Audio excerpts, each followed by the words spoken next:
खुश आमदेद और सुबह बखैर। मेरे साथ हैं अब डॉक्टर सदाकत जो CEO हैं वेलिंग वेस्ट के, और बहुत सारी गाइडेंस हमें देते हैं मुख्तलिफ जज्बाती, नफ्सियाती और सोशल ऐसे मसले जो कि हमारे दरमियान एग्जिस्ट करते हैं, जिसकी वजह से बहुत सारी एडिक्शंस और अमराज जन्म ले रहे होते हैं। उनके ट्रीटमेंट किया जाता है वेलिंग वेस्ट में। अस्सलाम वालेकुम। वालेकुम सलाम। डॉक्टर साहब, मुझे पिछली दफ़ा आप पे बड़ा तरस आया। मैंने पहली दफ़ा आपकी नज़रों में वो बेचारगी देखी जो एक औरत की नज़रों में होती है ना। आई थॉट कि यार मर्द कितना बेरहम होता है कि जब ये सब कुछ कर रहा होता है तो उसको तरस नहीं आता ज़रा। नहीं, वो रोल प्ले करते हुए मुझे वैसा ही महसूस होने लगा था। लेकिन हल तो मसलों का इसी तरह निकलता है जब आप संजीदगी से निकालते लेकिन हैं। डॉक्टर साहब, आपने आखिर तक मुझसे खर्चा नहीं ले पाए थे आप।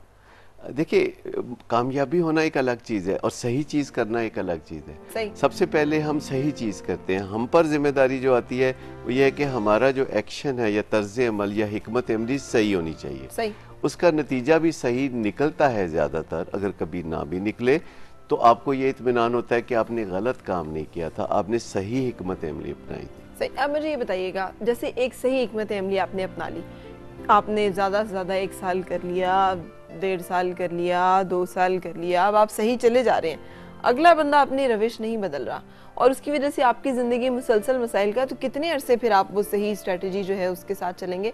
और आपका क्या लगेगा कि वो इतना इंसान में पेशेंस होगा खातून में? कि बात दूसरे की नहीं है। जब आप सही तर्ज अमल करते हैं और उसका नतीजा नहीं आता तो आप वही नहीं करते चले जाते, आप चेंज करते हैं। अच्छा। क्योंकि आपका मकसद रिपीट करना किसी चीज़ को और मुख्तलिफ नताइज मांगना नहीं है। सही। अगर नतीजा आपके हस्बे मंशा आता है तो ठीक, वरना आप फिर अपनी हिकमत अमली चेंज कीजिए। क्योंकि आप उसमें थोड़ी थोड़ी वेरिएशन लाते रहेंगे, फाइन ट्यूनिंग करते रहेंगे, एडजस्टमेंट करते रहेंगे, तो आपको नताइज ज़रूर मिलेंगे। और अगर आप दूसरे की बातों पर गौर करें या उनकी बॉडी लैंग्वेज पे गौर करें तो आपको वो हिडन एजेंडा नज़र आ जाएगा जो दूसरे का होता है। सही। जब लोग बात करते हैं उनके एक एक लफ्ज़ पे गौर करें, वो लफ्ज़ों के हवाले से अपना जो पेपर आउट करते हैं, हाँ। अपनी जो सोचें हैं वो आपके सामने रख लेते हैं, वो खिड़की पैदा करते हैं जिसमें से आप उनके अंदर देख सकते हैं। तो जब आप गौर से ये सब करते हैं और फिर तरकीबें हर वक्त खुद इजाद ना करें। मैं आपको बताऊं, अब जिस तरह का मैं शौहर बनी थी,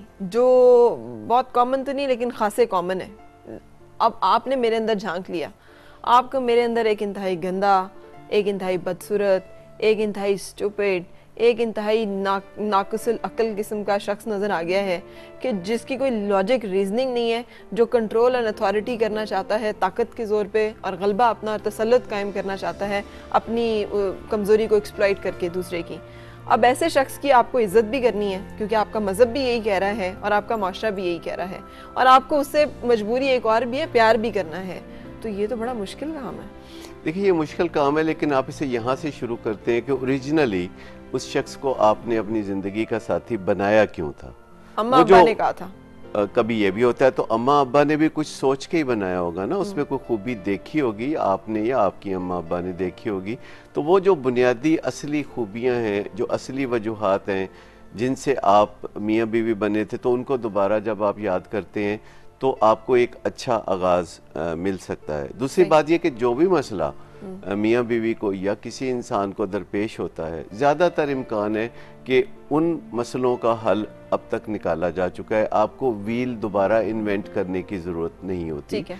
आप हमेशा देखते हैं कि कौन से वाइटल बिहेवियर्स हैं जो कि इस मसले को हल करने के लिए कारआमद पाए गए हैं। हाँ, once in a blue moon कोई ऐसा मसला हो सकता है कि जो पहले दुनिया में किसी दूसरे शख्स को वो मसला पेश ना आया हो, सिर्फ आप ही को पेश आया हो, और ऐसी सिचुएशन रोज़ रोज़ नहीं होती। तो जब कोई ऐसा मसला हो तो आप परेशान हो तो फिर खुद सोचे तो कोई बात भी बनती है। लेकिन जब माहिरीन ने हर मसले का हल निकाला है, छोटे मोटे मसले जो घरों में ताल्लुकात मियाँ बीवी के हवाले से या इस तरह पेश आते हैं, सब मसलों का हल होता है। लेकिन ये सोचना कि नताइज बहुत अहम है, ये बहुत अहम बात है। ज़्यादातर लोग जब कुछ कदम उठा रहे होते हैं तो वो नताइज के बारे में परवाह ही नहीं कर रहे होते। यानी वो ये नहीं देख रहे होते कि अंजाम क्या होगा, वो ये भी नहीं देख रहे होते जो पिछली हिकमत अमली आपने अपनाई थी और बार बार अपनाई थी तो उसका नतीजा क्या निकल रहा है, क्या उससे कोई बेहतरी आ रही है। जिस चीज़ से बेहतरी नहीं आती, चाहे वो उसके पीछे कितना ही अच्छा असूल कार फरमा हो, उस असूल को छोड़ना होगा। क्योंकि असूल बनाए इसलिए जाते हैं कि अच्छे नताइज निकले, और अगर किसी असूल से अच्छे नताइज नहीं निकल रहे तो आपको बदलना पड़ेगा। कीपिंग इन व्यू आपकी